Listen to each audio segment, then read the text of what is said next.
Miongoni mwa malengo ya Baraza la Vijana Zanzibar ni kufanya kazi ya jukwaa la kiungo wakilishi kwa maslahi ya vijana katika kuhakikisha inakuza ushiriki na ushirikishwaji pamoja na kuwajenga vijana kutambua utaifa wao. Hayo yameelezwa na Katibu Mkuu wa Wizara ya Habari, Vijana, Utamaduni na Michezo Zanzibar, Fatma Hamadi Rajab, wakati wa uzinduzi wa programu ya Mobile Youth Space iliyofanyika ofisini kwake Migombani, Zanzibar. Miongoni mwa malengo ya Baraza la Vijana Zanzibar ni kufanya kazi ya jukwaa na kiungo wakilishi kwa maslahi ya vijana Zanzibar katika kuhakikisha inakuza ushiriki na ushirikishwaji wa vijana pamoja na kuwajenga vijana kutambua utaifa wao. Amesema kupitia malengo hayo Baraza la Vijana limeandaa programu 2 kwa lengo la kuimarisha ushiriki na upatikanaji wa taarifa kwa vijana, kwani vijana wengi wamekuwa wakikabiliwa na changamoto mbalimbali ikiwemo ya kukosa ushiriki na ushirikishwaji hususan katika mambo yanayowahusu na kupelekea kukosa fursa zinazotokea katika jamii. Kupitia malengo haya mawili, Baraza la Vijana limeandaa programu 2 katika kuyafikia na kuleta ufanisi.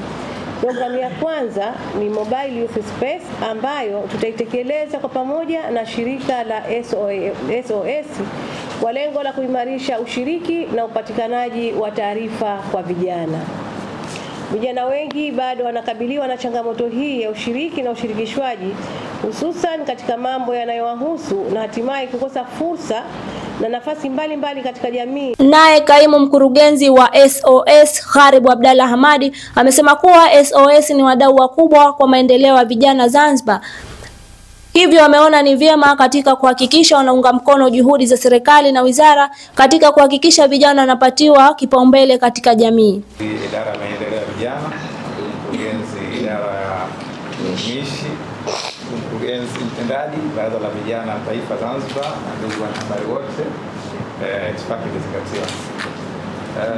Shirika la SOS ni wadau wakubwa wa maendeleo ya vijana hapa Zanzibar, na nishukuru Wizara ya Maendeleo ya Vijana, Wizara ya Habari, Vijana kwa kazi kubwa ambayo mnaifanya katika kusaidia maendeleo ya vijana wa taifa hili.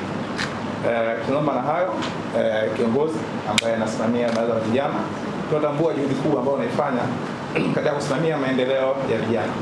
Sisi kama wadau tumeona ni busara katika kuhakikisha kwamba tunaunga mkono juhudi za serikali, wizara, Baraza la Vijana, kuhakikisha kwamba na sisi tunakuwa ni sehemu ya kuchangia maendeleo ya vijana.